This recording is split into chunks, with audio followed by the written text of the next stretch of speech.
Senator Booker. Mr. Chairman, thank you very much. Your Honor, hi. Senator. How are you? I'm good. You? I'm doing well. I'm doing well. I'm sure that part of that smile is the fact that I'm the second to last Democrat. I just want to jump right in because I actually found some of your responses to Senator Hirono are really compelling around the public charge issue, and that you dissented in the case. And if I could read it, you wrote that at the bottom, the plaintiff's objections reflect disagreement with the policy choice and even the statutory exclusion itself. Litigation is not the vehicle for resolving policy disputes, because I think the DHS's definition is a rational interpretation of the statutory term public charge. But you were saying to her, which I really found compelling, that you were still leaving the door open for it to be capricious. Was that the word you used? Yes. So the standard of review under the Administrative Procedure Act would be arbitrary and capricious. So I said at the conclusion of the dissent, because the majority reached both, I said at the conclusion of the dissent that I wasn't resolving that issue because it hadn't been briefed before us, but I just wasn't expressing an opinion. I thought we needed a fuller record. So I did leave open the possibility that the rule would nonetheless be arbitrary and capricious. Yeah, as I said to you on our phone conversation, trying to read all of your cases, it has been a Herculean task, as has probably yours, preparing for this so quickly. And so maybe I can just go back to asking just a simple question that I hope you'll feel comfortable asking. It's just what I think is an obvious answer again. But do you think it's wrong to separate children from their parents to deter immigrants from coming to the United States? Well, Senator Booker, that's been a matter of policy debate, and obviously that's a matter of hot political debate in which I can't express a view or be drawn into as a judge. So I respect that a lot, but I think the underlying question is actually not hotly debated, and just maybe I'll ask it one more time. Do you think it's wrong to separate a child from their parent, not for the safety of the child or parent, but to send a message? As a human being, do you believe that that's wrong? Well, Senator, I think you're trying to engage me on the administration's border separation policies, and I can't express a view on that. So I'm not expressing assent or dissent with the morality of that position. I just can't be drawn into a debate about the administration's immigration policy. Right. And of course, the question does have implications, but a very simple, as I said to you yesterday, that we're debating things that to me are basic questions of human rights, human decency, and human dignity. I'm sorry that we can't have a simple affirmation of what I think most Americans would agree on. But maybe I can jump back to something we began. Yesterday, I asked you whether you were familiar with studies conducted by the U.S. Sentencing Commission. Do you remember? Yes, I said I was generally aware. Are you talking about when we talked about systemic or implicit bias and systemic racism? Yes. I'm generally aware that there have been studies done. And so the U.S. Sentencing Commission provides non-binding federal guidelines to federal judges, which showed that some of the racial disparities in our criminal justice system, they talk about that considerably. And my colleagues and I on both sides of the aisle, as we worked on criminal justice reform, discussed a lot of them. And some of those, as I discussed yesterday, were examples that federal prosecutors are more likely to charge black defendants who carry, with offenses that carry harsh mandatory minimum sentences. They're more likely to charge black defendants than similarly situated white defendants. And black defendants were subject to 3 strikes laws, sentencing enhancements at a significantly higher rate than white defendants, which on average actually added 10 years to their sentence, a significant surrender or seizing of liberty. And you said you were not familiar with that particular study, as you just reaffirmed, or the facts that they cite in the study showing that interracial bias is present in our system. And I think in our discussion, I think it came out that that these issues of bias in our criminal justice system are manifest really in many different aspects of the system, from police misconduct, unlawful use of force, to prosecutorial bias, sentencing disparities. These are wide and vast areas that have been shown to have such implicit racial bias evident in them. And this year, clearly, we've been grappling as a nation with a lot of these issues. And it is a part of our long-standing history. You cannot divorce the role of judges in our history over these some 200 years, and how race has been a persistent part of the national narrative, grappling with deep issues of bigotry and bias, overt as well as the biases that exist. We know that many of the unjust deaths of unarmed African Americans at the hands of law enforcement have brought this even more into public concern. And so I just want to ask you, and maybe give you more of a chance to discuss. I understand that you weren't aware of specific studies I cited, which are central to the important work of the U.S. Sentencing Commission, which advises federal judges or provides recommendations to federal judges. So I just want to give you an opportunity today to share what studies, articles, books, law review articles, or commentary you have read regarding racial disparities present in our criminal justice system. Well, Senator, as you know, the sentencing guidelines do give judges guidance on imposing sentences, and so I am familiar with the sentencing guidelines because there's something when we review sentences that, you know, we need to draw on and apply. In addition to the sentencing guidelines, the Sentencing Commission, as you say, does issue studies, or, you know, sometimes we get things from the Federal Judicial Center that talk about it. It's not something, I'm certainly aware of it. I think it's kind of an obvious point that there's no racism. But forgive me for interrupting, and I'm especially concerned because of that's fine. Joni Ernst, who's been teaching me about Iowa, and I do not want to become mad.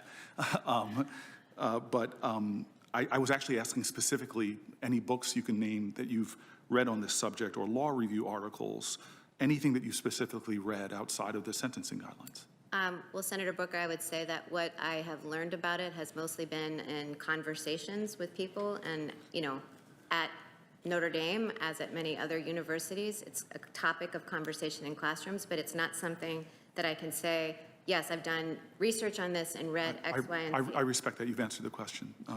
So, you know, one of the greatest drivers of disparities, I've worked with partners of mine on both sides of the aisle, has been the so-called war on drugs, which really is a war on black and brown people because of the outrageous disparities. And there's no difference between blacks and whites for using drugs or even dealing drugs in America, but blacks are multiple times more likely to be arrested for them. It's why at Stanford, not that I'm impugning my school, lots of drug use, very little arrests, but in low-income communities like the one I live in, equal drug use, but much more arrests. One of the most tragic examples of this, again, partnership on both sides of the aisle, was about the crack powder cocaine disparities, which imposed such harsh, unbalanced penalties for cocaine relative to powder cocaine, that someone caught with a amount of crack cocaine the size of a candy bar would get a roughly the same sentence as someone caught with a briefcase full of powdered cocaine.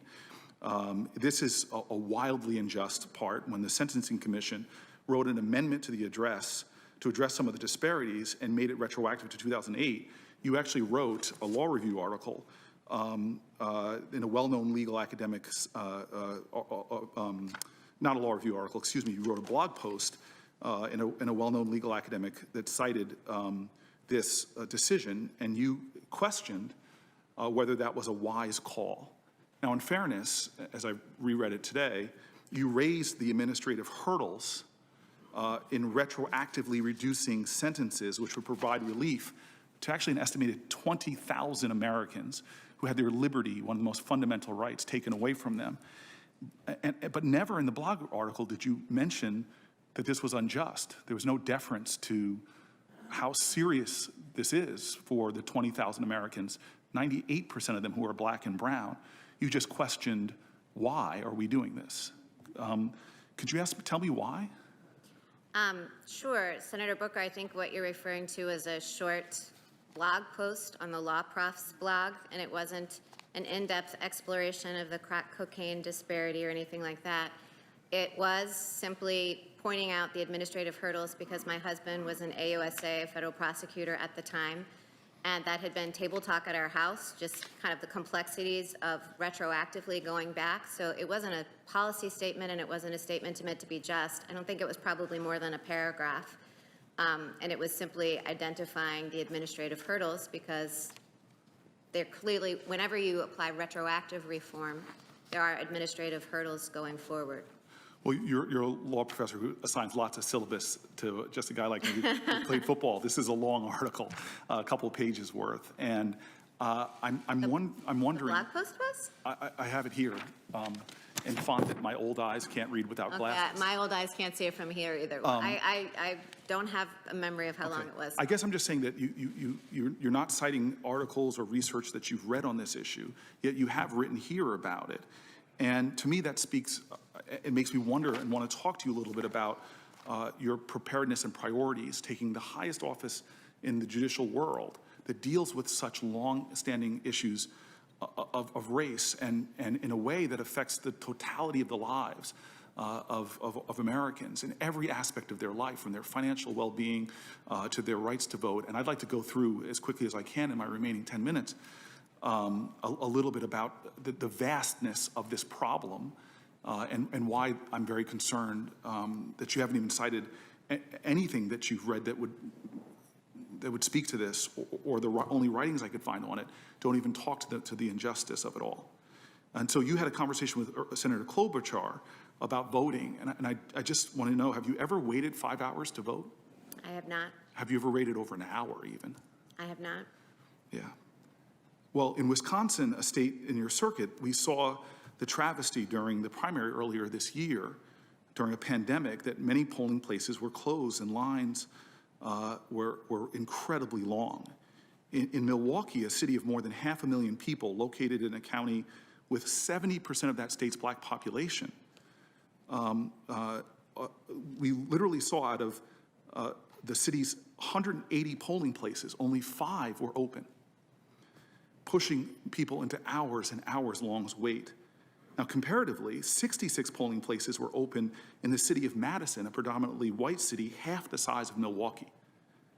And the U.S. Supreme Court made this all worse with a ruling that restricted mail-in voting at the last minute during a pandemic where black Americans are dying at twice the rate of white Americans.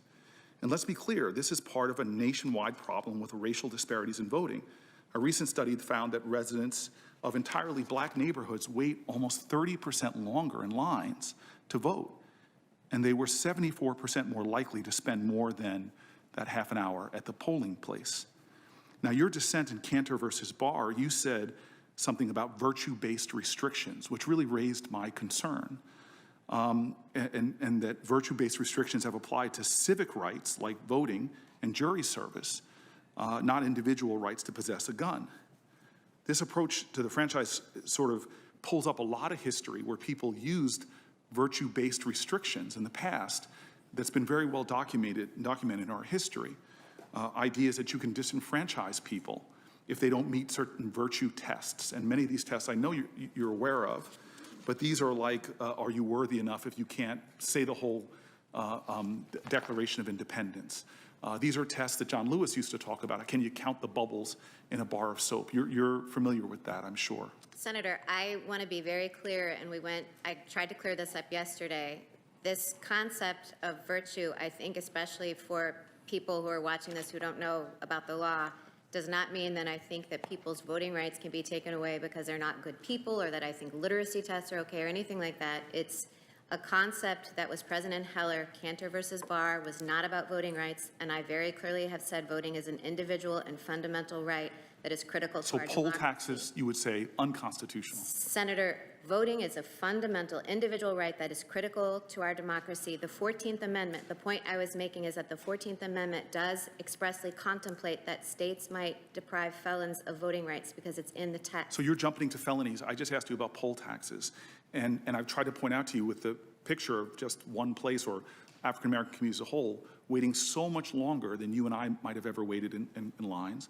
I'm trying to draw something here for you. So I just asked about poll taxes. Didn't get to felony disenfranchisement yet. Poll taxes, unconstitutional, yes? Okay, I was pointing out with the felony disenfranchisement the point I was making in Cantor versus Barr. I wasn't trying to anticipate your questions. I was just saying that that was the context in which I discussed it. I think Section 2 of the Voting Rights Act, which prohibits procedures and practices. Right.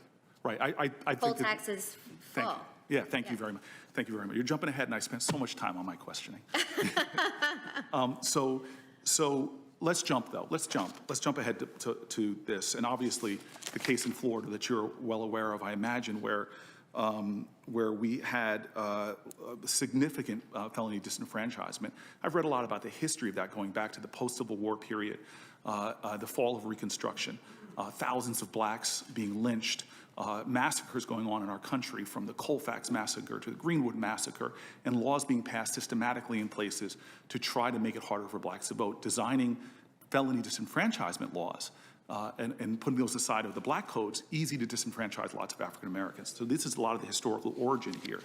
Now, we see this coming to the fact that now we have places like Florida, and by the way, there are levels of disenfranchisement for African Americans upwards of, I think in America, 1 in every 17 blacks are unable to vote because of felony disenfranchisement. I can see by your expression that's a surprising data point.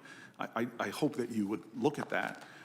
And yet in Florida, about 774,000 people have completed their felony sentences, are now being prevented from voting because they still owe fines and fees. These are Americans, disproportionately black, are being subject to a modern day tax. In other words, if I'm wealthy enough, I can pay that. If I'm African American, disproportionately poor, I can't do that. 1 in 5 black people in Florida couldn't vote because of felony disenfranchisement. Now, this is well-documented history. I've gone through some of it. But as you are seeking this highest office in the land, I bring this full circle of our conversation because, again, another study by the American Bar Association, which I recommend to you, shows that a person with a felony commitment in America is subject to 40,000 collateral consequences. In other words, we now have in America the war on marijuana. It's affected, in 2017, there were more possession of marijuana arrests in America than all the violent crime arrests combined. Overwhelmingly and disproportionately African-American people. Saw it used at Yale and Stanford, not at Notre Dame, just played them in football.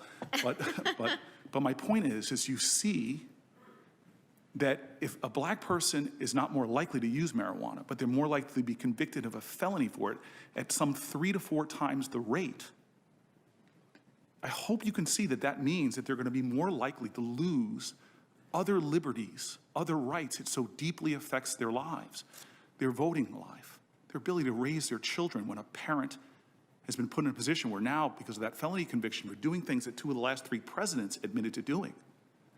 They now can't vote, they now can't get jobs, they now can't get many business licenses. This is such a deeply affecting system that is disproportionately harming one class of citizens based upon race. And so here we are in the midst of and I return to the not normalcy of this moment in American history, where you can't turn on the TV and watch basketball without courageous athletes trying to talk to the heart of America to say, please listen. Please listen. The system is endangering lives, taking away liberty, taking away your financial well-being, taking you away from your children. There are people marched in all 50 states, 18 other countries, because African Americans, when they're jogging, sleeping in their home, are being killed. And we have a nation now where we're doing a Supreme Court justice hearing, the last days of an ongoing election, to a president that can't even condemn white supremacy, where he tells white supremacist groups, stand by, where they're menacing and literally recruiting people to do so-called poll watching, which many people have sounded the alarm in African-American communities, dredging up memories of the past of people intimidating people at polling places. People protesting in our country, all leading into an election where this issue and Roe v. Wade and people's health care, all is going to be on the ballot, but yet we're sitting here acting like this is normal. And I have a great deal of respect for my colleagues because some of my colleagues courageously have stepped up calling out studies from and articles and writings from the Heritage Foundation, from the Cato Foundation, from AEI, who've all spoke to, with data and facts, the pervasiveness of racial disparities. America something's going on where the New York Times bestseller list, the Amazon bestseller list had books stamped from the beginning, The Color of Law, Just Mercy, The New Jim Crow, bestsellers all throughout America as people are seeking to know what the facts are. And so I hope you understand my heart when I look at a justice who it seems that, as the fix is in, is going to serve on the Supreme Court and hasn't taken steps to understand the pervasiveness, the facts, the truth about cases of race that are going to come before you in a system right now that so many people feel like is unjust, that those words written on the building of the Supreme Court, equal justice under law, doesn't apply to them. Because they see, as Brian Stevenson says, that we still live in a country where you get better treatment in the justice system if you're rich and guilty than if you're poor and innocent. And so I appreciate the conversation that we've had. And I wish we had more time. But there's a lot of fear, as I've talked to you about yesterday. There is a great deal of concern about the way this is being done. And I just am deeply, deeply worried about the implications to the fabric of our nation, as I said to you in our phone conversation, with the way this is being handled. And so I'm very grateful with the decorum and candor with which you've answered my questions. I hope that you feel like I've treated you in the same way. Yes, thank you, Senator Booker. Thank you.